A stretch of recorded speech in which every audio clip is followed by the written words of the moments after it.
Bonjour. Alors aujourd'hui je vais vous parler des nouveautés Apple du mois de septembre. Selon les rumeurs, il s'agirait donc pour le mois de septembre la sortie donc d'un nouvel iPhone, donc l'iPhone 15, ainsi que d'un Mac Pro, donc qui n'est pas encore sorti puisqu'il est encore toujours le Mac Pro de 2017 ou 2016 il me semble, avec le processeur Xeon et donc ce qu'on appelle la râpe à gruyère, en fait le gros boîtier avec un design assez révolutionnaire. Et je vais vous parler aussi donc du casque de réalité augmentée de chez Apple qui serait en phase de développement et surtout en phase finale, donc qui sortirait bientôt. Donc commençons tout d'abord, je vous souhaite la bienvenue. N'hésitez pas à laisser un petit pouce vers le haut.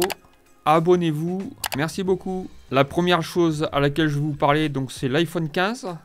D'après les rumeurs, donc le design changerait un peu, donc c'est-à-dire que il y aurait plus de bords droits, ce serait des bords arrondis comme l'iPhone 8. Ensuite, une nouveauté qui me semble assez intéressante, ce serait des boutons haptiques. Il n'y aurait plus des boutons physiques. Donc à voir comment ça va se passer pour la coque.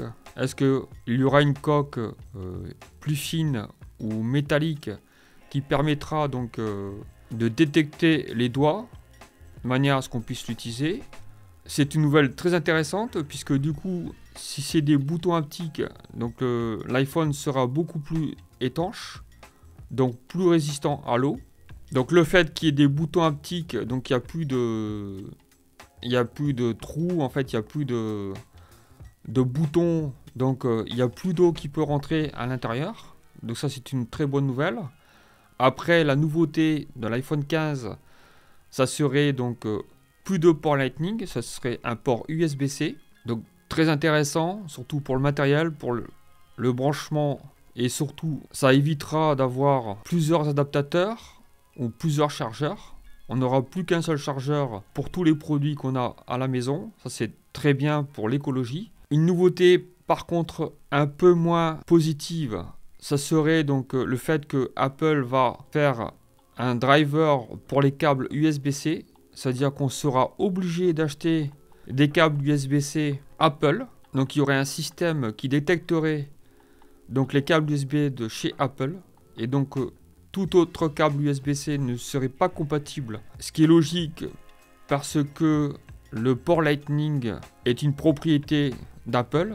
Donc tous les accessoiristes, c'est-à-dire toutes les autres marques qui produisent des câbles étaient obligés de payer la licence. Donc il y avait une partie des bénéfices, par exemple d'un câble Lightning, était reversé à Apple. Alors qu'aujourd'hui, si vous avez un port USB-C, l'USB-C, donc il n'y a pas de licence.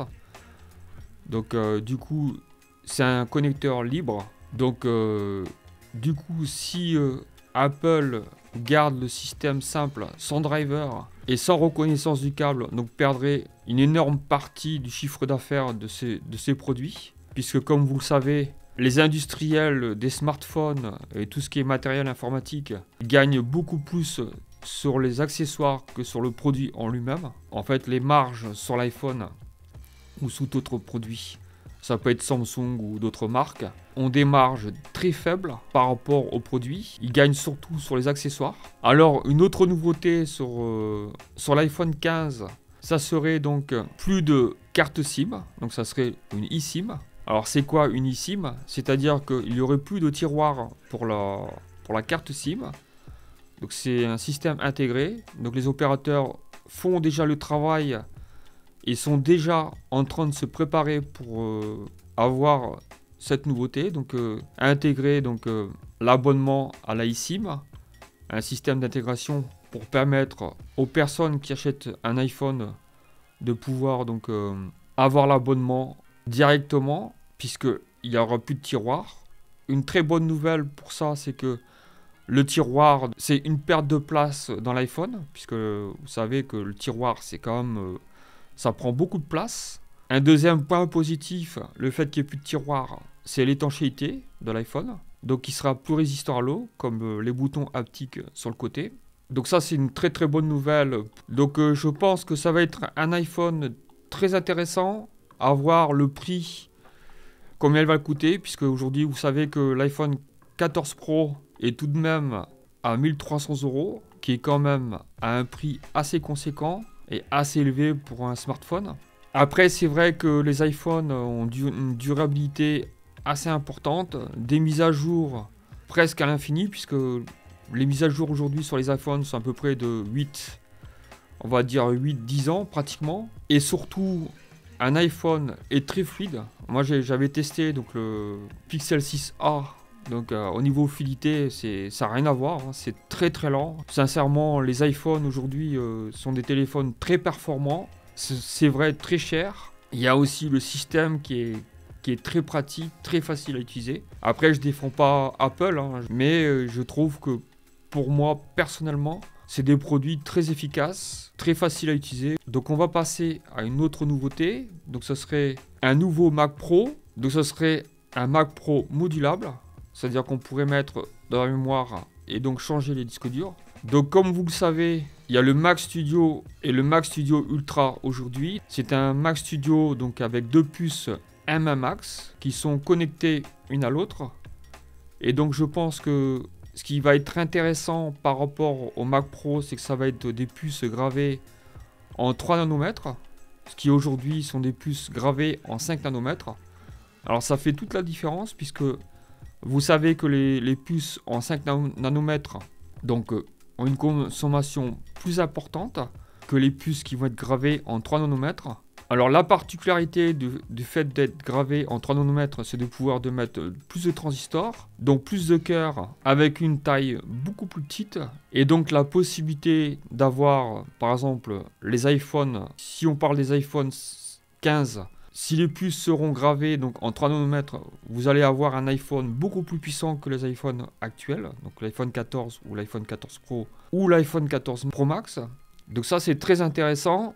Par rapport au Mac Pro, ça va être intéressant aussi puisque on va avoir des puissances démultipliées peut-être par 5, puisque le 3 nanomètres, comme je vous ai dit précédemment, donc, va avoir une multiplication des cœurs et donc une possibilité d'avoir un Mac plus petit et très puissant. Après, est-ce qu'il va être modulable? Pas sûr, mais on verra. Est-ce que c'est intéressant d'être modulable car vous savez, la mémoire des Mac et Studio ou les Mac Book Pro actuels sont de la mémoire unifiée. C'est-à-dire que c'est une mémoire qui est liée directement au processeur, ce qui fait qu'il n'y a pas de latence, il n'y a pas de perte de débit. Le débit est très, très élevé, avec des performances inégalées jusqu'à aujourd'hui, puisque vous pouvez voir chez la concurrence, aujourd'hui, vous avez des processeurs, prenez les processeurs Intel, la version 13000, 13600K, etc. C'est des processeurs très très puissants, mais par contre, vous savez qu'ils sont très gourmands en énergie et très consommateurs en énergie. Donc ça, c'est un point négatif pour les processeurs Intel. Le Mac Pro, je pense qu'il va être très intéressant, surtout avec les processeurs gravés en 3 nanomètres. Est-ce que des Mac Pro donc modulables, peut-être la possibilité de changer les disques SSD, ça c'est peut-être une possibilité, enfin j'espère. Après la mémoire, est-ce que c'est vraiment important? Bon, un Mac Pro avec 64 Go de mémoire ou 128 de base, bah je pense qu'il n'y a pas besoin d'augmenter de la mémoire, même pour des professionnels. 128 Go c'est déjà beaucoup. Alors passons à une autre nouveauté, ça serait la sortie donc au mois de septembre du MacBook Air 14 pouces, donc un MacBook Air intermédiaire qui permettrait à des gens qui n'ont pas la possibilité d'acheter donc le MacBook Pro de 14 pouces d'avoir un MacBook Air 14 pouces. Donc ça c'est très intéressant puisque le 13 pouces c'est bien, mais c'est vrai que quelqu'un qui veut avoir une taille un peu plus importante, je pense que c'est très intéressant. Donc apparemment le design du MacBook Air 14 pouces donc, ne changerait pas, ce serait toujours le même design. Donc toujours avec les deux ports USB-C, il y aura une gamme un peu plus intéressante, un peu plus de choix. Bon, c'est vrai que la gamme commence à se faire un peu... Il y a énormément de choix. Bon, les prix sont... On a tendance à vouloir passer au-dessus. Quand on choisit un produit, forcément, on est toujours attiré vers le produit suivant, puisque c'est une technique d'Apple d'orienter les gens vers un produit, vers le produit supérieur. Ce qui est un peu chiant, puisque quand vous prenez par exemple le Mac Mini M2 et vous prenez le Mac Mini M2 Pro, vous vous doutez bien que quand vous rajoutez des options, automatiquement vous avez envie de passer sur le Mac Mini M2. Et ça c'est chiant quoi.